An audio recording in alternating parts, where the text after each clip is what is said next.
Tonight, an 11-year-old boy killed 4 children in hospital after a car ploughs into a school.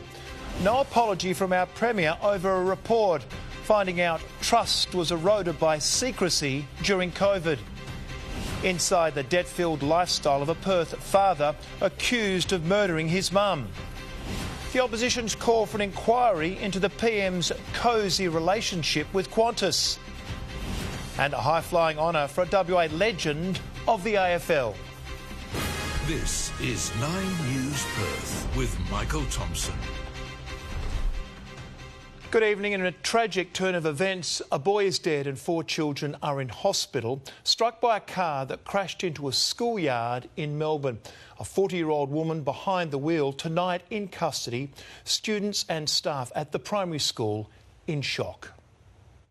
A scene of heartbreak and despair inside the gates of a Melbourne primary school. 5 children perched on park benches under a sun canopy, struck by an out-of-control white SUV. 40-year-old female has driven to the school to collect a child.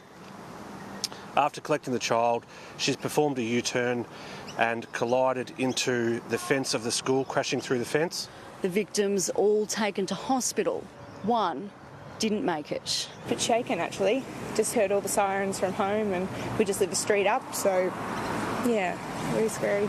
Lucy's young son among dozens of children who saw the horror unfold before their eyes. Shaken up. They're all really, really shaken up. Yeah. They were all out there and they actually witnessed it happen. Everyone was just, like everyone that sort of was with their children, they were all just hugging each other, just supporting each other. It happened in Melbourne's inner southeast just after 2:30 this afternoon, while students were on their final break of the day. The vehicle, which had P plates displayed, coming to an eventual stop on the edge of a sports field. Its front bumper damaged on both sides, ambulance equipment still strewn across the turf. It's a tragic circumstance. It's really tough for everybody involved. Parents were first notified close to 3 p.m. via text message. The incident sending shockwaves through the school community, not least the many teachers who offered assistance in the frantic minutes following the smash. Their anguish plain for all to see. A visit too from local federal MP Monique Ryan on a day so many here will never forget. Terrifying, far too close to home. It's a beautiful school with little kids. It's just, you don't think those things happen. Penelope Leash, 9 News. A review into the COVID pandemic has found Australia, like the rest of the world, was ill-prepared. It's also revealed public trust has been eroded and it's unlikely we'll ever tolerate lockdowns again. For most Australians, the horrors of the pandemic aren't hard to remember. Panicked queues, lingering lockdowns and blocked borders. There was immense dislocation, separation, anxiety, grief, and as the Treasurer will point out, enormous economic impacts from the pandemic and our response to it. We were saving lives. If that made a few people lives uncomfortable for a few people, while we were literally saving thousands of lives, then so be it. An inquiry into how the Commonwealth dealt with COVID-19 released today. A field of experts finding while Australia fared well compared to other countries, we could have done better, criticising a lack of planning in key decisions, including closing our international borders and enforced quarantine, that state school closures were not evidence-based, also revealing delays in the vaccine rollout and subsequent lockdowns had a direct economic cost of $31 billion, and concluding trust has been eroded. Our pandemic plans were grossly inadequate for the scale of the challenge. Big decisions were taken and big mistakes were made. Those mistakes were costly and they were inflationary. If Labor had their way at a federal level, there would have been an extra $81 billion that was spent. We saved lives and we saved livelihoods. Given what they knew at the time, I think they acted appropriately. I think they put in place an appropriate amount of stimulus. The report calls for 9 key recommendations to improve future responses to public health emergencies. They include better communication and coordination between federal, state and territory governments, and establishing a new national authority dedicated to preventing and controlling diseases. In times of crisis, it would share data across jurisdictions and provide evidence to back decisions made. The federal government today responding to those calls, investing more than $251 million to set up the Australian Centre for Disease Control. It won't be a set and forget in the future, but it'll be a constant change that's communicated to the public based on the best scientific evidence. Many of the measures taken during COVID-19 are unlikely to be accepted by the population again. And tonight, the Health Minister says the pandemic also negatively impacted child vaccination rates. Claudia Vrdoljak explains. While vaccine mandates were a major contributor to Australia's pandemic success, the report outlines it led to ongoing reluctance to receive the jab. Of concern now, there has been a drop in the uptake of critical routine vaccines for children, including measles and whooping cough. And alarmingly, due to multiple reasons, experts say we're now worse placed as a country to deal with a pandemic than we were 2 decades ago. There's an urgent search right now north of Perth for a wanted man on the run. 39-year-old Ken Lilly abandoned his car after police approached him on Wanneroo and Narragapp roads, running into bushland. Tonight, the community is being urged to remain alert and not approach him. The debts of Andre Ribello and his influencer girlfriend Gracie Piscopo have been laid bare in court today. A forensic accountant detailing how the couple owed more than $100,000. Their online profiles showed a life of luxury. Because I'm more of a cliqué girl. But prosecutors say Andre Ribello and Gracie Piscopo's reality was wildly different. Together in more than $100,000 worth of debt when Colleen Ribello was found dead in her Bicton home in 2020. That debt, the reason prosecutors claim she was murdered by her son. A jury today heard he'd applied for JobSeeker, was given $9,000 from his superannuation before ultimately being declared bankrupt. A WA police accountant telling the court at the time the crypto trader had just $50 in cash and $800 in other assets. Darren Stammers revealing Gracie Piscopo had asked for loans from 8 different financial institutions and applied for multiple credit cards, also revealing a $76,000 loan for a car. Check out Andre. In cross-examination, the defence suggested that apart from an ANZ credit card and loan, the couple mostly met their financial obligations. But the forensic accountant disagreed, saying they failed to pay rent on time on several occasions. Andre Ribello denies murdering his mother, but has already confessed to forging documents to try to access $500,000 worth of insurance policies he took out in her name. Catch you later. Ezra Holt, 9 News. The latest tonight on an internal police investigation into the Floriat murders. Michael Genovese, you have exclusive details this hour. Yeah, Michael, tonight we can reveal that the Police Commissioner Cole Blanche has recently met with members of the Bombara family to discuss the findings of that internal review. The final report is all but complete and it has many recommendations. It's been 5 months since Jennifer Patelges and her 18-year-old daughter Gretel were shot dead inside their Floriat home. 63-year-old Mark Bombara murdering the pair while hunting for his wife and daughter Ariel.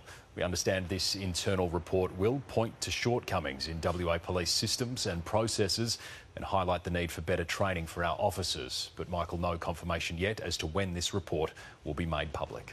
Michael, thank you for the update.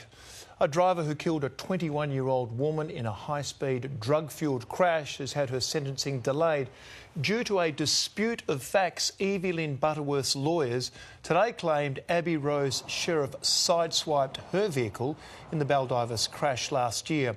30-year-old Ms Butterworth was travelling at 147 kilometres an hour. Her victim dying at the scene. Abbey Rose's parents were in court for today's sentencing. They'll have to come back next month. The diet of a Floreat teenager allegedly starved by her parents has been detailed in court. The first doctor to review the 16-year-old in 2021 said the girl told her in the past day she'd eaten a pear and raspberries for breakfast, nuts and fruit for lunch, 2 bowls of minestrone soup for dinner and vegan chocolate ice cream. The teen weighed just 27.3 kilograms. A week later, she was admitted to hospital. Today, the girl's mother was sick. The jury sent home early. The Floreat couple denies any wrongdoing. Peter Dutton says Anthony Albanese should refer himself to the Corruption Commission for taking Qantas upgrades as Transport Minister. But the PM claims Mr Dutton is a frequent flyer with a billionaire benefactor. The spirit of Australia haunting the Prime Minister. I have at all times, acted in a transparent and appropriate way. Anthony Albanese's relationship with former Qantas boss Alan Joyce taking the government off course. He was Transport Minister and he picked the phone up to the CEO of Qantas to get upgrades, some of which it seems were declared and others not. Mr Albanese has received more than 20 flight upgrades over the years. He says he declared them all, some for personal travel with family members. Did you call Alan Joyce personally for these upgrades? There's no accusation being made with any specifics at all about any of this. None. Although he does recall speaking to Alan Joyce about being on Qantas's first A380 flight to Dubai in 2013, along with other VIPs, and the national carrier's first direct Perth to London service 5 years later. 10 of his upgrades were during his month-long leadership ballot with Bill Shorten in 2013, flights paid for by the Labor Party. I think the Prime Minister should take the initiative to refer this matter to the Integrity Commission. Peter Dutton seems to be obsessed with making attacks on myself, my family. The PM saying it was Mr Dutton who had to answer for flights and hospitality he'd received from billionaire Gina Rinehart. I've been very transparent. I've declared all of that, which is why Mr Albanese knows about it. Dig deep enough and almost every politician has taken largesse from the corporates, so no one's copybook is clean. But the PM will be worried his everyman image is being eroded. And in my time in public life, I have acted with integrity. Andrew Probyn, 9 News. A family from New South Wales is mourning the loss of their baby boy who died suddenly while on holiday in Bali. The child's father posting to Facebook saying Kaiden was one of a kind, always happy and cheerful and the best baby brother. It's understood the family is now home in Australia. WA is at risk of losing its newly crowned status as the country's strongest economy, according to the state's peak mining body. The resources sector demanding the Premier pressure the Prime Minister to wind back his industrial relations laws.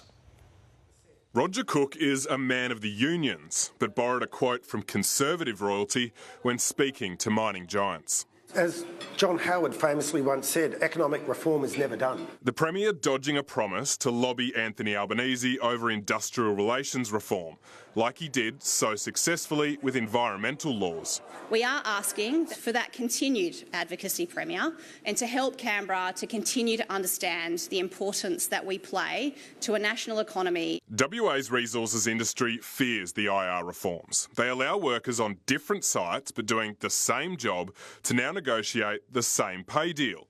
Companies claim that could cause mass shutdowns. As investors, we only invest where there's a reasonable expectation of making a return. Unions are also pushing back into the Pilbara for the first time in decades. Miners say strikes like these from the 70s and 80s could reappear. Given its importance to federal Labor retaining power, WA wields influence in Canberra, which is why the state's peak mining body is pushing the Premier to intervene.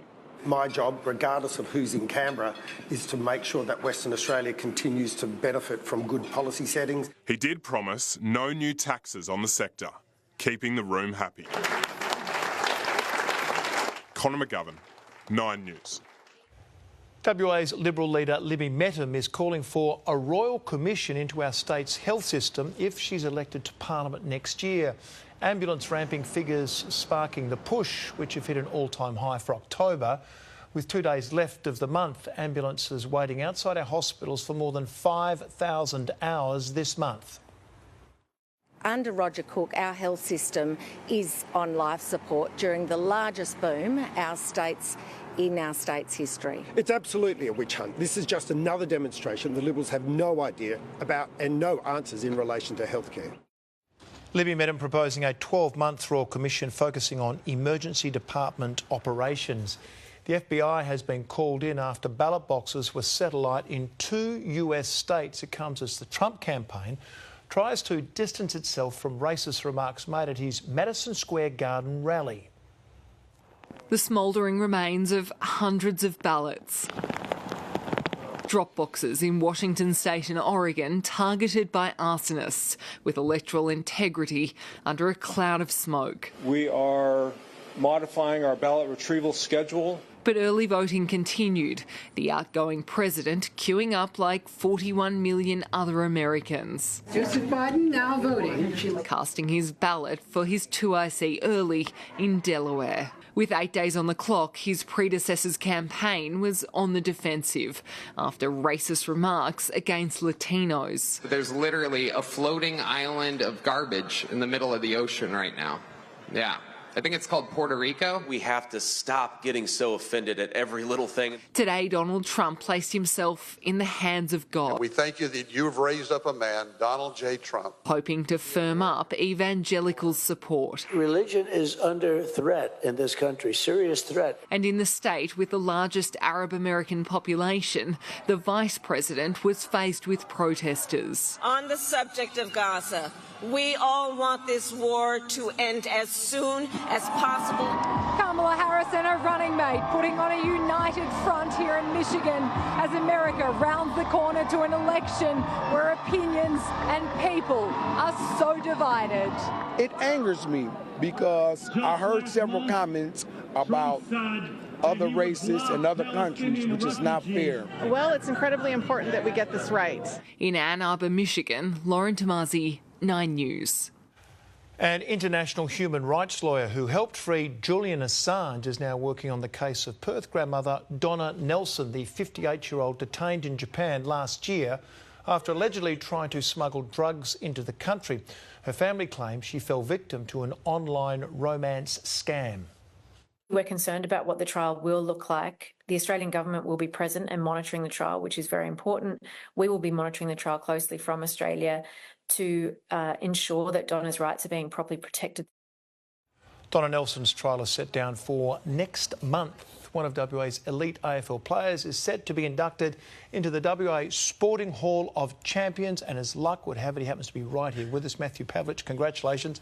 It's a great honour. Yeah, it sure is, Tomo, and one that I certainly didn't expect coming here over 25 years ago, but I do count myself as a West Aussie, and it is a wonderful honour to be held in the same esteem as some of our state's best and brightest, biggest sporting names, the likes of Lilly, Farmer, Hawkes, Longley and Elliott. They're just such amazing names. It's a wonderful achievement which I will greatly share with Lauren and the kids, as well as former teammates and staff down there at Freo, of course, along with the fans. I'm looking forward to the night. It is elite company, and congratulations. Thank you well very done. much, Tomo. Well, let's look at weather now, and we certainly had some bursts of warm weather today. It was Tuesday, Natalia Cooper, our hottest day in 7 months. Yes, Tomo, good evening. Temperatures were more than 10 degrees above average today. After a low overnight of a touch under 14, we climbed to an early top of 34.1 around a quarter to midday. That makes it our warmest day since the 7th of April. Pearce almost hit 36 degrees. It made it to 35.7 at the airport and 35.6 in the Swan Valley. There's a trough near the west coast which is bringing us the warm weather. That'll linger for the next couple of days before moving well inland on Friday. Showers are forecast for some parts of the weekend. All those details are coming up, Tomo. Natalia, thank you. WA's cardiac arrest survival rate now the best in the country. But we've gone from the worst to the best. That's coming up next. A heartbroken girlfriend marks 6 months since Perth brothers were murdered in Mexico. Matthew Perry's mother shares their heartbreaking final conversation a year on from his death. And our new Black Hawk fleet takes flight as our troops are put to the test.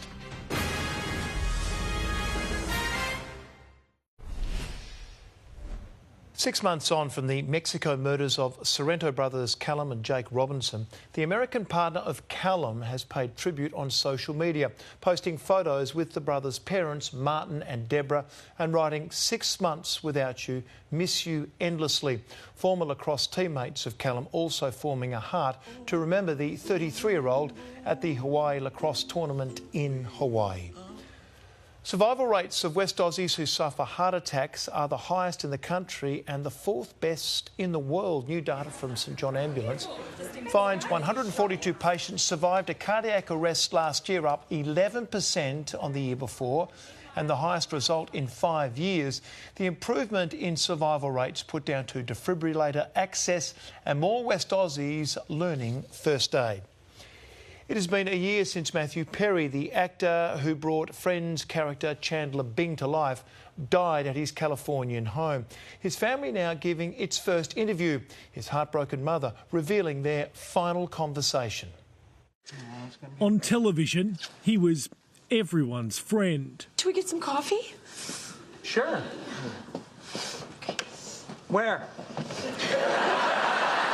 But to Matthew Perry's family, he was a son and a brother. All he ever wanted was to love and to be loved. What do you miss most about him, Madeline? Everything. His mother opening up on her anguish 1 year after the actor was found dead in a hot tub at his home in California. It hits me so hard that he's not there. Recalling one of their last conversations. He came up to me and he said, I love you so much. And I'm so happy to be with you now. There was an inevitability to what was going to happen next to him. Matthew Perry had a long and public battle with addiction. I couldn't conquer it. I couldn't help him. The 54-year-old died from the acute effects of the drug ketamine, which was supplied to him.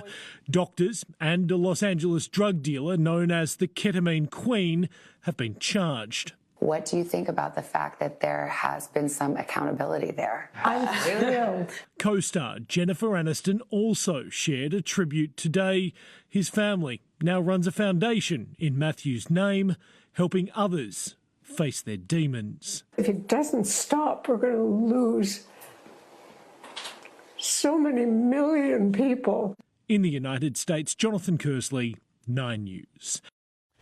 Australians are being warned about a rise in scam websites promising false cost of living Centrelink payments. They're advertised as a bonus or one-off cash boost, offering between $750 and $1,800, and are employed to steal your MyGov credentials, asking you to check your eligibility status and log in to your account. It's a two-way street. We're doing everything we can to close down these sites and prevent people from going to them, but you also need to protect your own personal information. Services Australia says the only way it will advertise changes to payments is through its official website and social media channels. It was a spectacular debut for the Army's latest recruit today, the Black Hawk helicopters, replacing the old Taipan fleet, put through their paces in a wartime simulation of a terror attack. A siege and an Australian embassy, and the Army in their brand new helicopters come to the rescue. It's the first time we've seen the $70 million Black Hawks in action, and Special Forces go to work. Explosions and gunfire, and the terrorists are taken down. Before the troops are extracted from the scene, it's mission accomplished in this mock exercise. I hope you saw an impressive display of Army's newest aircraft. The first 10 of 40 US-made Black Hawks have arrived in Australia. They're replacing the Taipans. That fleet was grounded last year after a crash killed 4 servicemen. From our perspective, we've moved on from the Taipan. It's about making this platform perform in the roles and the missions that are required. And it's not just for combat. Their tasks will include responding to natural disasters. And in an effort to show off their new capability, the media was given a front row seat for a flight over Sydney. 3 choppers in formation, a very public show of force. The Black Hawk is the most versatile utility chopper in the world. They fly in 38 countries, and now Australia has eagerly rejoined that club. A relationship renewed. In 1987, the Black Hawks were the workhorse for the Australian Army. Very happy to see an old friend back serving inside the Army. It's a $3 billion investment. The chopper's now the Army's new spearhead, not only overseas, but also in the skies above Australia in the fight against terrorism. Damien Ryan, 9 News. The growing movement to keep our kids off social media and smartphones. Next this hour, inside the Perth school taking a stand, and the latest on the federal government move to keep kids offline. The woman accused of being the getaway driver in an elaborate Bluey coin heist. Plus, it's as historic as the Red Pilbara Dirt, but have we heard the final siren on the bloody slow cup? And later in this hour of news, a world-first home fertility kit for men.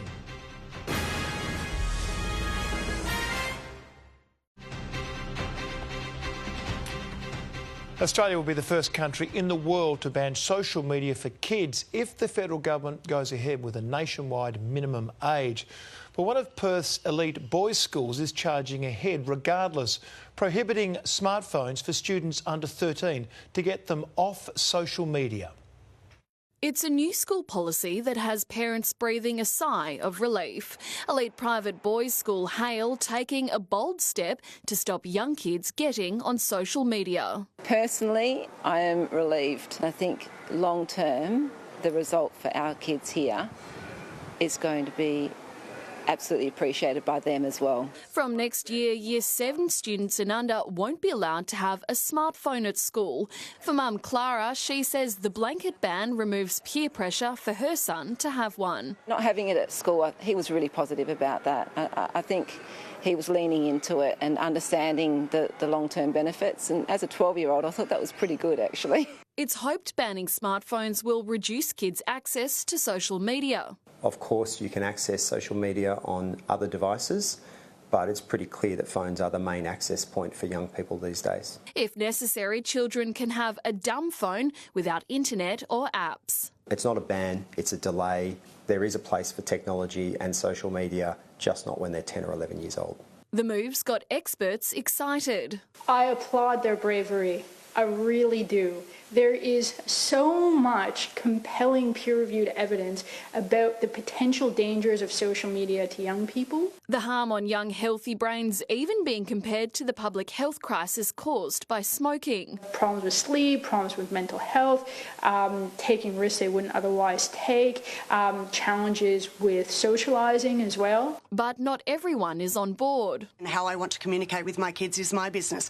I want to teach my kids how to use these devices because they're very much part of how we operate now. Hale, one step ahead of the federal government's ban on social media for kids, set to come in by the end of the year. These efforts and these changes to social media the federal government are announcing, while they're definitely applaudable, they're only like a speck in the galaxy of all the changes, all the recommendations that experts like myself are recommending that the government makes. It's hoped Hale's groundbreaking social media policy will catch on, with other schools across WA soon following suit. And with the overwhelmingly positive response from Hale parents, it's only a matter of time. They are well and truly ready for this. In fact, they're calling out for this. I think this is going to grow. I think it really will.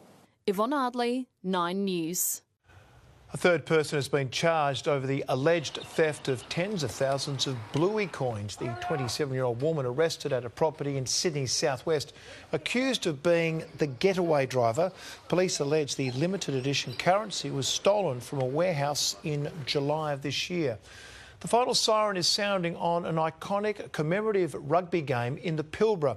After almost 2 decades, the future of the Bloody Slow Cup, which honours 4 police officers killed in a northwest plane crash, is unknown.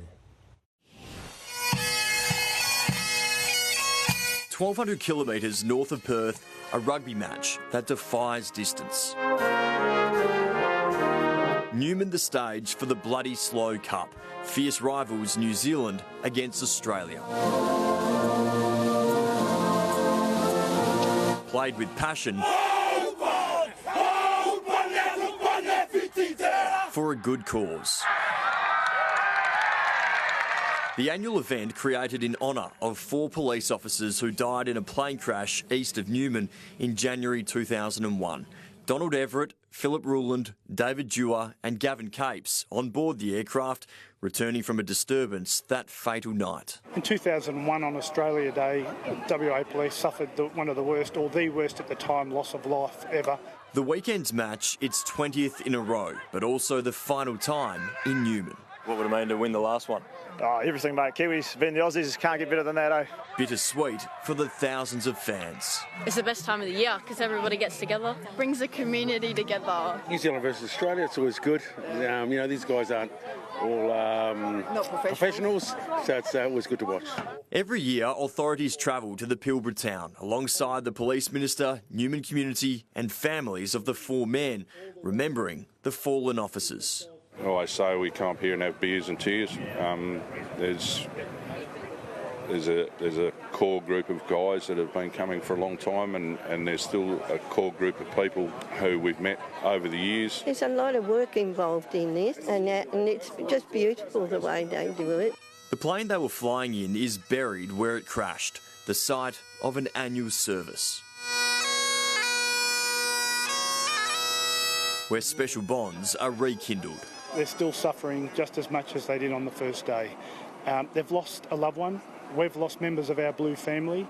So it is about us coming together. It reflects what a great community Newman is and how much respect and love they have for their police. Over the last 2 decades, this iconic event here in Newman has raised thousands of dollars through generous donations. The funds supporting police legacy families now and into the future. What they've put into the Bloody Slow Cup here, it's fantastic. The final siren in Newman now sounding, but there's hopes the legacy will continue. We'll certainly have something next year in Perth. The logistics are quite significant to run something like this. We'll still have the memorial up here and I will be attending. The Bloody Slow Cup will still live on, I'm sure. Michael Stamp, 9 News. Yes, let's hope it keeps going. The at-home test helping more men become fathers without an expensive trip to a fertility clinic. That is coming up after sport. And Myers made a deal to buy Portman's, Dotty and Just Jeans. But Matthew Pavlich is back with Sport and Pav. An AFL coach is under investigation. He is, Tomo, yeah. A premiership coach is linked to a club sponsor may have landed him in hot water. The Scott employment plan causing salary cap concerns for the Cats. Perth's plan to cover for its injured stars. The coach joins us next. And Matilda's magic, a stunning long-range goal, helps Australia seal victory over Germany.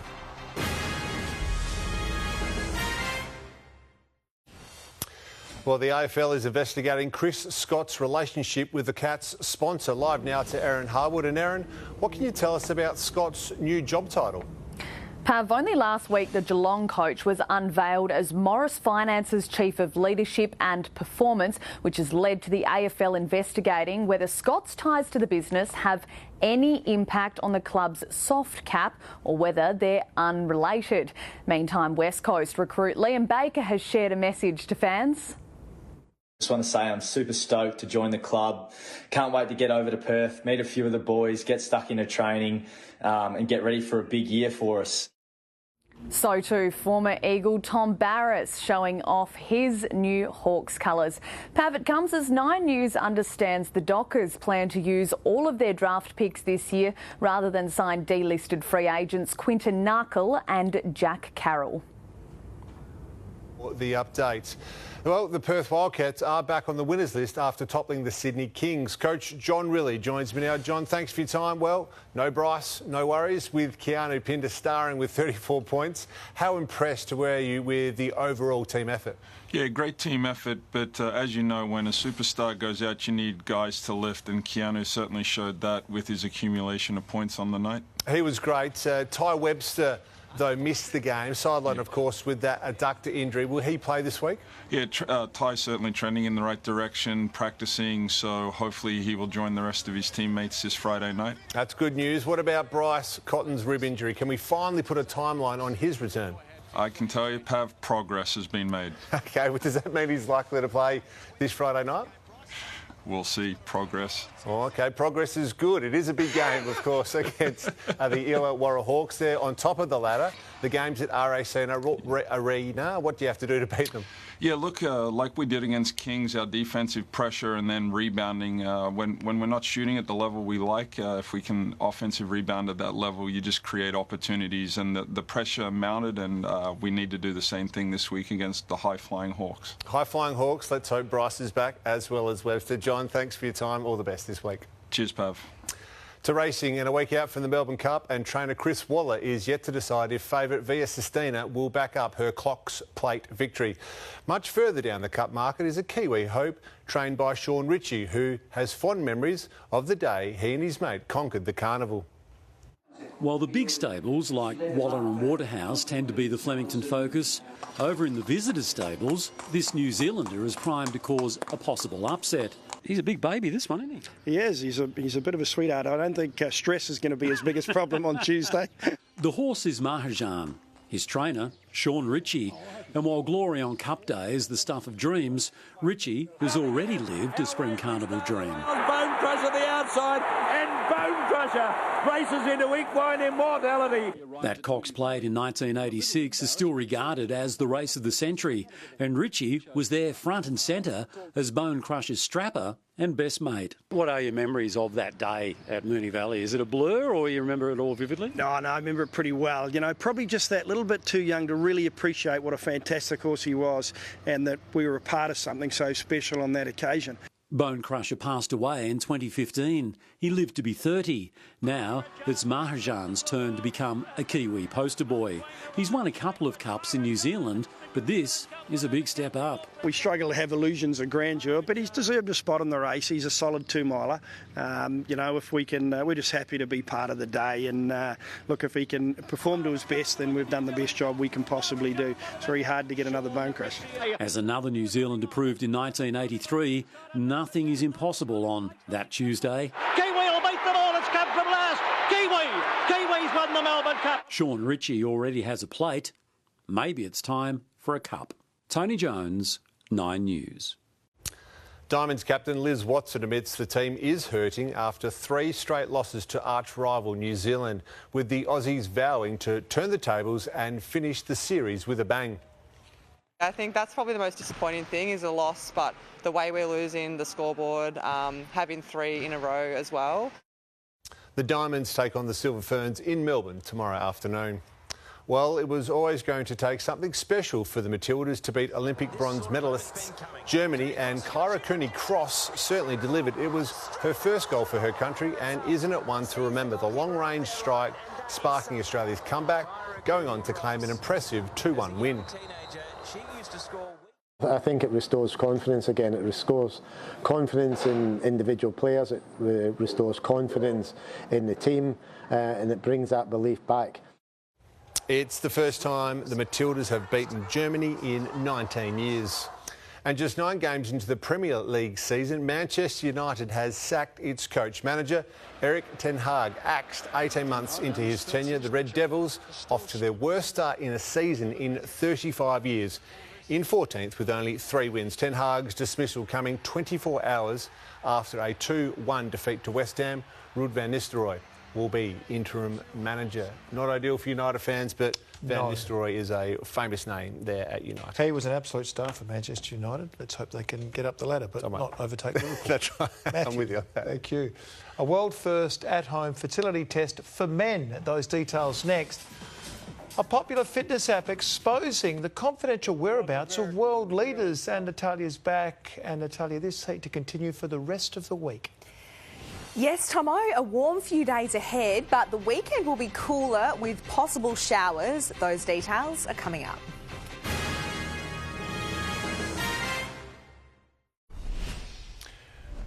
An Australian-based health tech company is developing a revolutionary fertility test for men. The test can be done from the comfort of home, making it not only convenient but affordable too.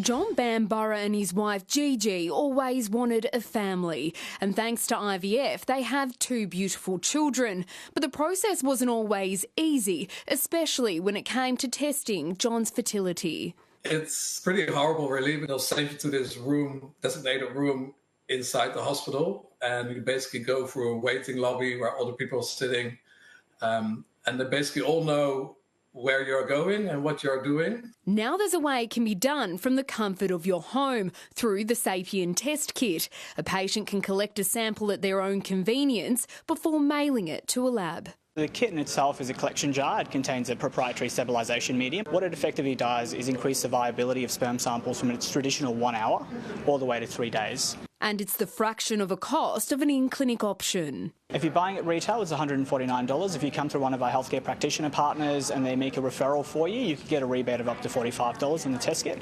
With 1 in 6 Australian couples utilising IVF treatment, fertility specialists say this is a game changer, especially for those living in rural and remote areas. It provides options for people to access high-quality fertility care and also be able to have their pre-testing done closer to home rather than needing to travel to one of the major cities. Sapien will soon be as accessible as a pregnancy test, with the kit being rolled out to pharmacies around the country.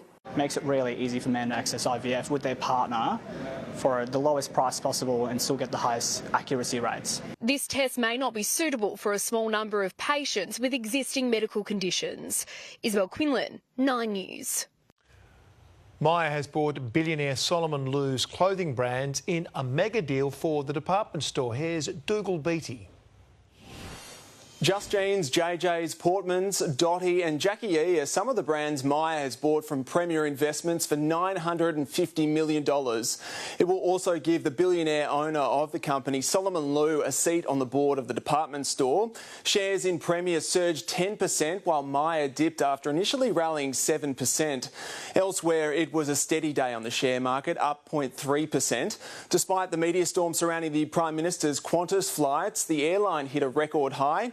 The Australian dollar was down, buying 65 US cents, 60 euro cents and 50 British pence. And all eyes will be on tomorrow's CPI data, critical news for potential interest rate cuts. Let's take a look at the price of unleaded petrol across Perth. Tomorrow, the average will be $1.92.1 a litre, but you can find it cheaper on Wanneroo Road in Wanneroo. Fuel also cheap on Bannister Road in Canning Vale and in High Wycombe on Abernathy Road. The highly confidential movements of world leaders could be tracked by popular fitness app Strava. An investigation by French newspaper Le Monde has revealed its country's president was able to be located by following the Strava data of his bodyguards. It also found it could monitor Kamala Harris and US First Lady Jill Biden, but the Secret Service says their protection is not compromised. A couple more hot days to come. Natalia's forecast is coming up next.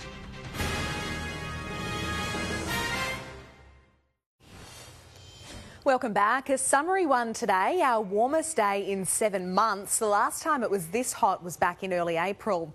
After an overnight low of 14 degrees, we reached a top of 34 around a quarter to midday. Right now it is 23.2. To the charts, and there's a trough near the west coast, which is bringing us the warm weather. That'll linger for the next couple of days before moving inland on Friday. The trough also triggering storms in parts of the Gascoyne Goldfields and South Interior with a warning in place. In other parts of our country tomorrow, a shower or two and 27 in Brisbane, mostly sunny and 25 in Sydney. Melbourne will be partly cloudy and 21 degrees, while Adelaide can look forward to sunshine and 26. Back in the north of WA, a possible shower or storm and 40 in Kununurra. Marble Bar will be mostly sunny and 41, 36 in Exmouth and 40 for Meekatharra. Further south, sunny and 29 at Geraldton. Augusta going for 20, 23 in Esperance and a mostly sunny and hot 37 in Kalgoorlie. On the waters, southerly winds 15 to 25 knots, turning southeasterly 15 to 20 in the late evening. Season swell to 2 metres. Around the suburbs, 27 at Joondalup, Swanbourne and Mandurah. Kalamunda warmer at 33 degrees. So to the forecast for Perth, and tomorrow will be a sunny day. We're looking at a top of 31 after a low tonight of 16 degrees.